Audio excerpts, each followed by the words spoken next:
요한복음 16장 16절에서 24절까지 말씀입니다. 요한복음 13장부터 예수님께서 계속 하셨던 말씀은 내가 너희를 떠날 것이다 라는 것이었습니다. 그래서 주여 어디로 가십니까? 라는 질문, 그리고 그러한 대답들이 계속 이어져 오고 있었고, 오늘 본문에 또 예수님께서 말씀하고 있죠. 16절에 보면 조금 있으면 너희가 나를 보지 못하겠고 또 조금 있으면 나를 보리라 라고 말씀하십니다. 예수님이 십자가에 죽으시고 부활하셨다라는 사실을 우리는 이미 역사적으로 그 사실을 알고 이제 듣고 또 경험한 자이기 때문에 우리는 이 말씀이 무엇인지 알 수 있지만, 그 당시에 제자들은 조금 있으면 나를 보지 못했다가 조금 있으면 본다, 이 말을 당시의 제자들은 이미 아직 이루어지지 않은 일이기 때문에 이해하기가 좀 어려웠습니다. 그래서 이게 도대체 무슨 말이냐 이해하지 못했죠. 그게 17절의 내용이에요. 제자 중에서 서로 말하되 우리에게 말씀하신 바 조금 있으면 나를 보지 못하겠고 또 조금 있으면 나를 보리라 하시며 또 내가 아버지께로 간다라고 하는 것이 무슨 말이냐. 그랬더니 18절에 보니까 또 말하되 조금 있으면이라 하신 말씀이 무슨 말이냐, 무엇을 말씀하시는지 알지 못하겠다. 그러니까 서로 얘기하는 거예요. 예수님께서 뭐라고 말하는지 잘 모르겠다. 그래서 19절에 예수님께서 그 모르니 묻고자 함을 아시고 이르시되 내 말이 조금 있으면 나를 보지 못하겠고 또 조금 있으면 나를 보리라 함으로 서로 이야기하고 있느냐. 그러니까 예수님도 제자들이 도대체 뭐라 말하는지 모르는 것을 가지고 이야기하고 싶어 하는 거죠. 그래서 이것에 대해서 설명을 해 주시는데요. 십자가 부활에 대해서 예수님께서는 십자가를 지시기 전에 제자들에게 말씀을 했지만 제자들이 잘 이해를 못했었고, 20절에 보면 예수님께서 이것을 어떻게 설명을 하냐면 너희가 곡하고 애통하겠지만 세상은 기뻐할 것이다. 이게 무슨 상황이에요? 조금 있으면 나를 보지 못할 그 상황, 예수님께서 십자가를 지실 그 상황, 예수님께서 결국 죽게 될 그 상황, 그때 너희는 곡하고 애통하지만 세상은 기뻐할 것이다 라고 말씀하고 있는 거예요. 너희는 근심하겠지만 너희의 근심이 하지만 기쁨이 될 그 시간이 올 것이다 라는 것을 말씀하고 있습니다. 너희의 근심이 도리어 기쁨이 될 것이다. 이때는 언제겠어요? 조금 있으면 나를 다시 보게 될 그 상황인 거예요. 예수님의 이 말씀을 십자가와 부활의 사건을 경험한 우리들은 이제 이것이 좀 이해가 갈 수 있죠. 예수님께서 십자가의 죽으심 때문에 이들이 곡하고 애통하게 될 것이다 라는 거예요. 왜냐하면 제자들은 예수님만 보고 따랐잖아요. 예수님만 믿고 따라가면 새로운 하나님의 나라가 도래할 것이라는 것을 이들은 생각했고 기대했고 저들의 인생을 여기에 온전히 걸만하다라는 생각을 하고 따라왔단 말이에요. 그런데 예수님께서 십자가에 죽으신다. 이 십자가는 그 시대에 가장 비참하고 처참하게 죽는 이 죽음을 이야기하고 뿐만 아니라 이 십자가를 우리가 예수님의 십자가의 형은 내가 예수님과 함께 했어라고 말하기도 어려운 그런 상황이 찾아올 것이기 때문에 이 제자들에게는 정말 곡하고 애통할 수밖에 없는 상황인 거죠.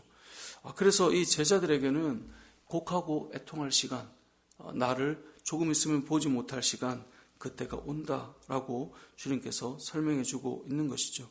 그런데 이러한 상황 속에 세상은 어떻게 한다고요? 기뻐할 것이다. 왜 세상은 기뻐합니까? 예수님이 이 땅에 오신 것 때문에 그 당시에 권세였고 그 당시에 종교적인 힘이었던 모든 자들이 예수님으로부터 많은 것들을 잃어버렸잖아요. 그래서 많은 사람들이 예수님을 어떻게 없애야 되는가 그렇게 생각하다가 결국은 십자가로 처형하여서 모든 이 자신들의 권세를 회복한다라고 생각했기 때문에 세상은 기뻐했죠. 예수님의 죽음을 통하여 우리가 이제 이겼다. 우리의 것을 다시 되찾았다. 이런 생각을 하지 않겠습니까? 그래서 이들은 승리했다라고 생각하는 것이죠. 하지만 조금 더 지나보면 이 십자가의 죽음이 끝이 아니라 부활과 승리로 말미암아 세상이 기뻐하는 것이 아니라 잠시 후면 제자들이 오히려 기뻐하는, 그래서 너희 근심이 도리어 기쁨이 될 것이다 라고 하는 것이 성취될 그 이야기가 오늘 예수님의 이 답인 것입니다. 이것을 예수님께서 해산의 기쁨으로 표현을 해줍니다. 21절인데요.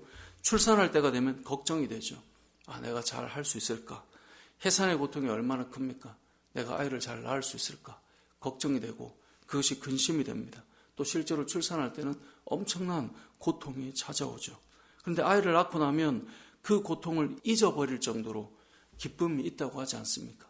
아이를 통하여서 조금 전까지 해산의 수고와 고통이 얼마나 힘들었는데 정말 땀을 뻘뻘 흘리고 그 몇 시간씩 어떤 사람은 정말 10시간 이상, 20시간 이상 그 해산의 고통이 너무나 큰데 아이를 딱 보는 순간 그 모든 것들이 사라진다고 하지 않습니까?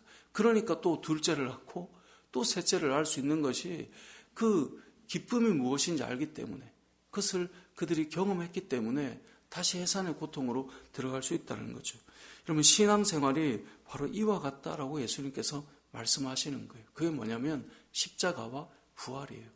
십자가라고 하는 이 고통과 죽음은 우리가 감당하기 어려운 일인 것 같지만 결국은 우리 앞에는 부활이 놓여 있다라고 하는 것을 경험하기 때문에 그 부활 사건으로 고난을, 고통을 기꺼이 이기고 갈 수 있다라는 거죠.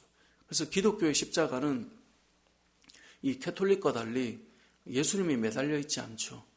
예수님이 매달려 있지 않다는 것은 어떤 의미입니까? 부활하신 예수님을 의미하는 거예요. 그래서 캐톨릭은 이 고난을 깊이 묵상하는데 사실 좀 강하긴 하죠.